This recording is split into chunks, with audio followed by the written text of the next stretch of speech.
আগে মুরব্বীতে শুনছি যে আগে বলে গজারের বাজারের মধ্যে গজার মাছ উঠছে। গজারের নাম আমরা করতে না, আঙ্গুর বাপ দাদারা মনে হয় কইতে না।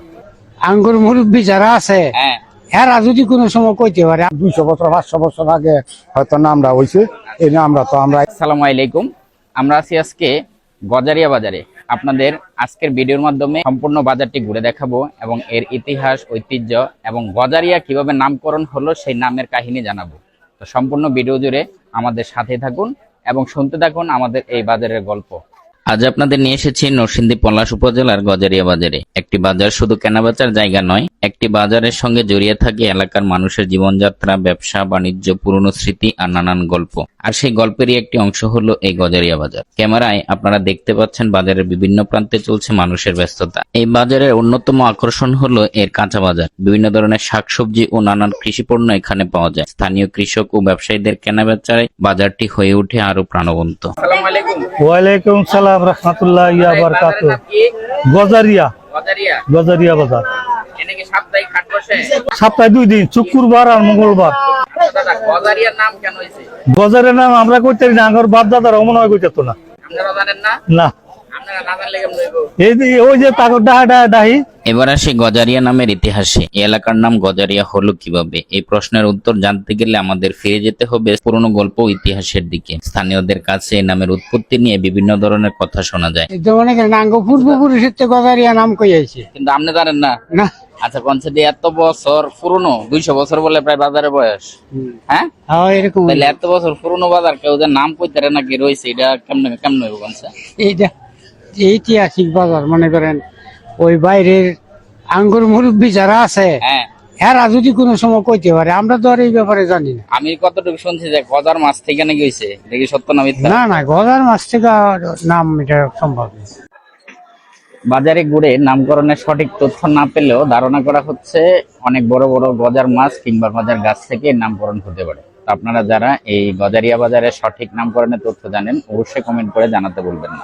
সময়ের সঙ্গে বাজারের অনেক কিছুই পরিবর্তন হয়েছে, নতুন নতুন দোকান হয়েছে, ব্যবসার ধরন বদলেছে, মানুষের চলাচল বেড়েছে, কিন্তু পুরনো সেই বাজারকে ঘিরে মানুষের সম্পর্ক, ব্যস্ততা এখনো রয়েছে। আজকের গজারিয়া বাজার তারই একটি বাস্তব প্রমাণ। আসসালামু আলাইকুম। ওয়ালাইকুম সালাম। দাদা, এই বাজারের নাম কি? গজারিয়া বাজার। গজারিয়া। জি। এনে কি সাপ্তাহিক হাট বসে? যে সপ্তাহে 2 বার, শুক্রবার আর মঙ্গলবার। গজারিয়াটা কিভাবে হয়েছে? গজারিয়াটা আগে মুরব্বীতে শুনছি যে আগে বলে গজারের বাজারের মধ্যে গজার মাছ উঠছে। হ্যাঁ, গজার মাছ উঠতে গজারিয়া নাম হয়েছে। গজার মাছ তো সেই জন্য গজারিয়া নাম করে নাম হয়েছে।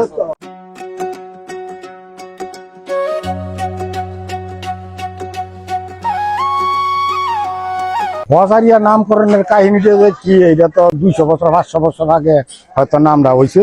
এই নামটা তো আমরা একুরেট ভাবে বলতে পারি না যে ইমুকের নামকরণ হয়েছে বা ইমুক জমিদারের কারণে হয়েছে। এইসব বিষয়গুলি আছে, এগুলি তো আমরা বলতে পারি না, এগুলি আমরা জানি না।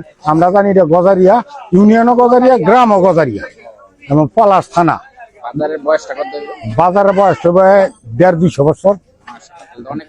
অনেক পুরানো বাজার। এই এলাকায় মানুষের দৈনন্দিন জীবনের একটি গুরুত্বপূর্ণ অংশ হচ্ছে এই বাজার। কেউ এখানে আসেন বাজার করতে, কেউ আসেন ব্যবসা করতে, আবার কেউ আসেন পরিচিত মানুষের সঙ্গে একটু আড্ডা দিতে। সব মিলে প্রতিদিন এখানে তৈরি হয় নতুন নতুন গল্প। বাজারের নাম রয়েছে আপনার এই নদীতে, মনে করেন আপনার অনেক আগে বড় বড় মাছ ছিল, গজার মাছ ছিল, বুঝছেন? এই ওইখান থেকে এই বাজারের নাম দিছে গজারিয়া বাজার। হ্যাঁ, নদীর নাম হচ্ছে হারেদুয়া নদী। হারেদুয়া নদী, হ্যাঁ, এই জায়গায় বিক্রি হইতো। বড় মাছ ছিল, এই জন্য গজার মাছ ছিল, এই জন্য গজারিয়ার নাম দিছে। হ্যাঁ, এবং পাশাপাশি ইউনিয়নও গজারিয়া ওই। হ্যাঁ, থানা পলাশ। হ্যাঁ, জেলা নরসিংদী। এন আপনার শুক্রবার মঙ্গলবার। আজকে হ্যাঁ, আজকে বাজার চলছে। এই বাজারে সবকিছুই পাইবেন, সব মানে গরু ছাগল ছাড়া, মানে হাঁস মুরগি ছাড়া, এমনি ওই যে ফার্মের মুরগি টুরগি এগুলো তো পাওয়া যায়। ওই যে একটা আছে না যে গরু টরু ছাগল টাগল, এগুলো নাই। গজারিয়া বাজারের ইতিহাস হয়তো বইয়ের পাতায় খুব বেশি লেখা নেই, কিন্তু এই বাজারের প্রকৃত ইতিহাস লুকিয়ে আছে এখানকার প্রবীণ মানুষ, পুরনো ব্যবসা এবং দীর্ঘদিনের ক্রেতা বিক্রেতাদের স্মৃতির মধ্যে। তাই ভবিষ্যৎ প্রজন্মের জন্য এই ইতিহাস ও ঐতিহ্য সংরক্ষণ করাও আমাদের দায়িত্ব। বন্ধুরা, আজ আপনাদের দেখালাম নরসিংদী গজারিয়া বাজারের বর্তমান চিত্র, মানুষের ব্যস্ততা, কেনাবেচা এবং এই বাজারকে ঘিরে থাকা ইতিহাস ও ঐতিহ্যের ভিডিও ভালো লাগলে অবশ্যই লাইক, কমেন্ট, শেয়ার করবেন। আর নরসিংদীর এমন আরো অজানা ইতিহাস ও ঐতিহ্যের গল্প দেখতে আমাদের সঙ্গেই থাকবেন। সবাই ভালো থাকবেন। আল্লাহ হাফেজ। আজকের ভিডিওটি এ পর্যন্তই। পরবর্তীতে কোন বাজার কোন অংশের ভিডিও দেখতে চান অবশ্যই কমেন্ট করে জানাতে ভুলবেন না।